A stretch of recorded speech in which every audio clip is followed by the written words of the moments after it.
আমরা তো গ্রামের মানুষ, আমরা মুরগির মাংস এভাবে রান্না করি।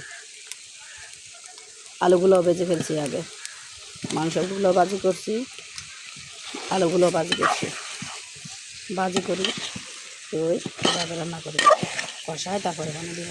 এগুলো তো আগে কষাইছি, এগুলো আবার কষাই তারপরে তখন এবার পানি দিতেছি। পানি দিলাম, পানি দেওয়ার পরে আমার বাচ্চারা এরকম আলুগুলো ভাজি করলে বেশি খায়। মুরগির মাংস দিই, আলু দিই, মুরগির মাংস দিই, আলু দিই।